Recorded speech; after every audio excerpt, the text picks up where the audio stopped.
Hey guys, my name is Tejas, and in today's video we're going to be talking about two lenses you absolutely need in your camera bag as a portrait photographer. Stay tuned.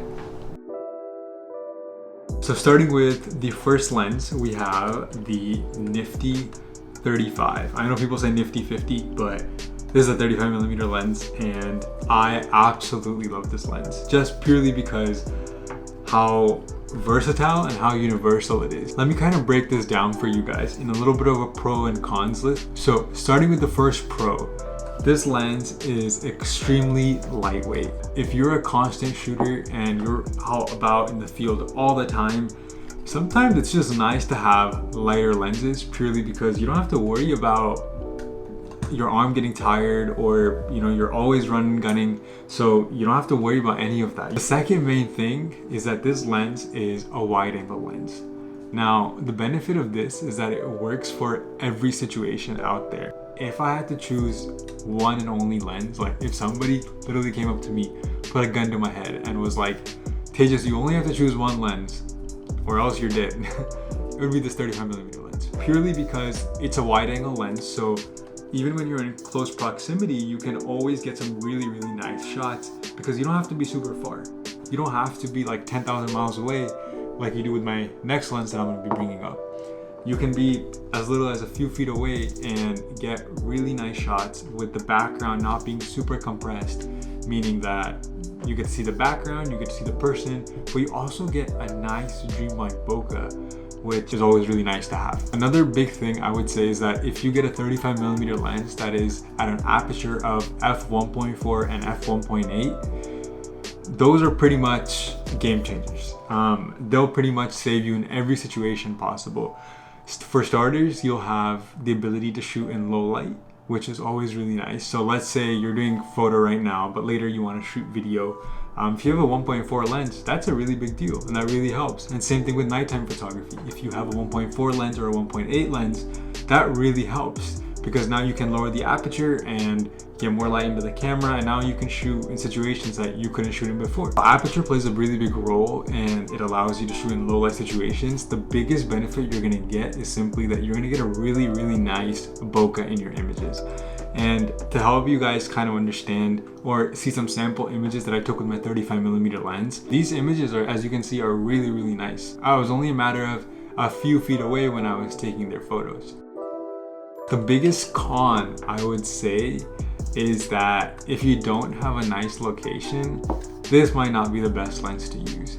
So you might be thinking, okay, not every situation is going to be super pretty, Tejas. Should I still get this lens? Yes, you should absolutely get this lens because you can always work with a location. You can always work with the background.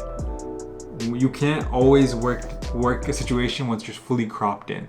What I'm trying to say is, with a lot of like higher millimeter lenses, it's very hard to get any background because sometimes the bokeh takes over. So it's really nice to have a working background that you can crop in and out of and have that freedom to be able to do so. Moving on to the second lens, the 85. Okay, I know what you're thinking. Tejas, this lens is absolutely huge. Look how big it looks once you put the hood on. It's absolutely crazy, and this is just the camera lens itself. The body is not even attached to it. So this lens is a pretty beefy lens and it's really heavy too. The biggest pro of this lens is that you get really good depth of field and a really nice bokeh. So if you're looking for like that dreamlike picture that all like photographers and cinematographers aim for, 85 is the way to go.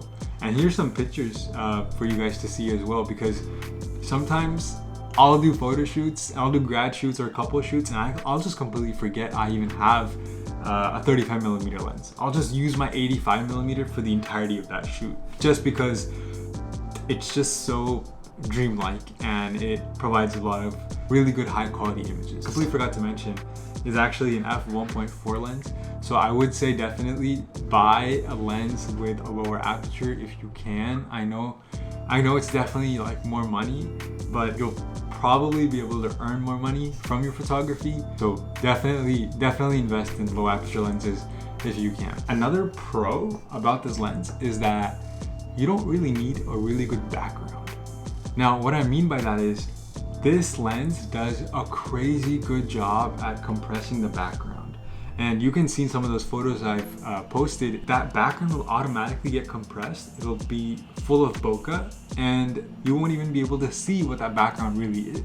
So sometimes it works a lot in your favor because you don't have to be at a really nice location. You can simply be anywhere and, you know, get some really nice images. Now, that said, because it is an 85mm lens, you have to stand like 10,000 miles away when you're taking a photo. It's just super inconvenient at times when you don't have a lot of space to work with, and now you have to be like on another planet taking a photo, and it just gets very annoying sometimes. If you don't have a lot of space to work with, I would say the 85 is probably not the best lens to use in that moment. Probably stick to the 35 in that scenario, just because it is a wide angle lens and you can get a lot more imagery within the image. A few cons of this that are very important to discuss: it is pretty heavy, as I mentioned. It could be an arm workout sometimes. Like if you're doing a video shoot and you're constantly holding it in that vertical position, maybe you're shooting for Instagram, it's definitely a workout. It's also not a universal lens like the 35. The 35 you can pretty much shoot anywhere and you'll have content and footage. 85 on the other hand, you cannot shoot this in close quarters. You're just gonna get the person's face, like a small face cropped in, because it's just so, it's 85mm. The depth is just too much and you have to stand really far away.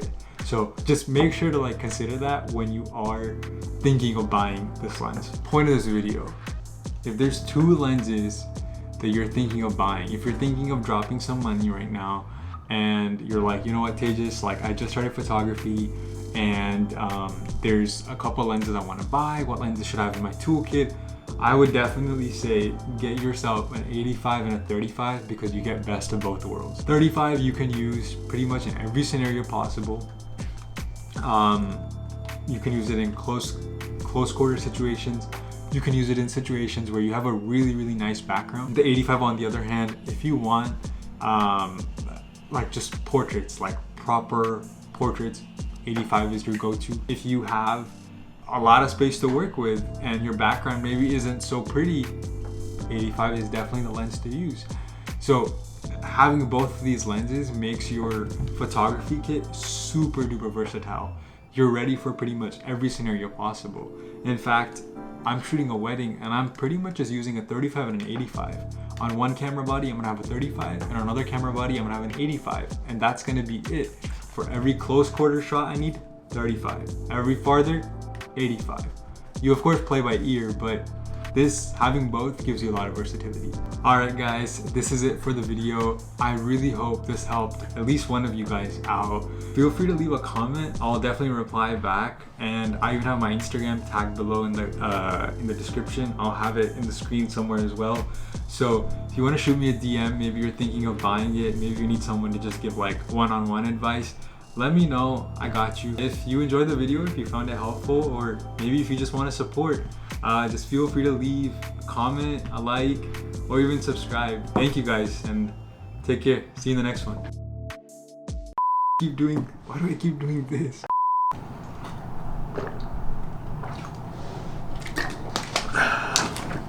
You guys, or even get helped, you know? That makes no sense at all. For reference, this is my current setup. I literally have, or you can't even see, I literally have an entire pros cons list right here, and then I have Google Drive opened up, not because I need to use it, but just so I can light my face because I don't have lights. So yeah, we're working on it.